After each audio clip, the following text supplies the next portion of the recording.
Hey everybody, coming to you from an undisclosed location, better known as the outside of my house, after my bike ride. As per usual, in the morning, it is Tuesday, September, what's today, 30th? So we are almost into October. It is hard to believe. So I want to talk to you folks a little bit today about starting some specific topics on these YouTube shorts. And originally I thought I was going to do characters and world building and stuff like that, and I think at some point I will do that. But I wanted to start with a couple of specific topics related to a presentation I did last night, actually, at my university for graduate students. And I did a presentation on storytelling, and I wanted to talk about three aspects of storytelling that I brought up to them very briefly. This is obviously a much larger topic than what I can do in a short. But the first one that I want to talk about is the idea that effective storytelling is dynamic storytelling. That means stories that actually change, that stories have to have movement. I think we've all probably had the experience of reading a book or a short story or watching a play or seeing a movie where we came out of it and we were kind of like, what just happened there? Did anything really happen there? We were just sort of there, basically.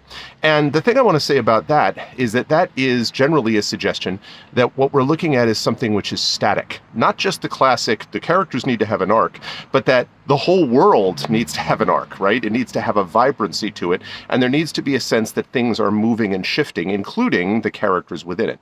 Storytelling that is dynamic storytelling suggests that we go someplace.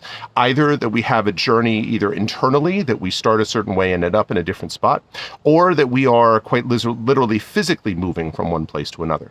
Now, there are some situations where you have kind of static characters within a dynamic story, characters that basically are just sort of the either characters that never change at all, and that becomes one of their sort of flaws, right, is the fact that they can't actually move and change, or characters that are sort of the touchstone, right? These are the ones we look to. But the thing about those characters, I would argue, is that if they're well done characters, they probably are either A, flawed in the way I suggested for main characters, or they have already had their arc, right? They've already changed, they've already shifted, and there may still be shifting and movement. In fact, there's always shifting and movement of people over the course of their lives, but even now, when they're doing it, it's more subtle because their shifting and moving that they did was more extensive earlier on in their existence as people, as characters within your world.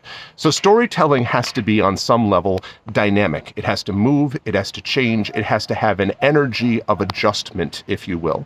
And if you can create dynamic stories in that way, stories that seem to go somewhere, you're going to be on a much better path, I think, for storytelling as a whole. I will have my next theme of these tomorrow and then Thursday, Friday, but in the meantime, that's it for now. Have a good week.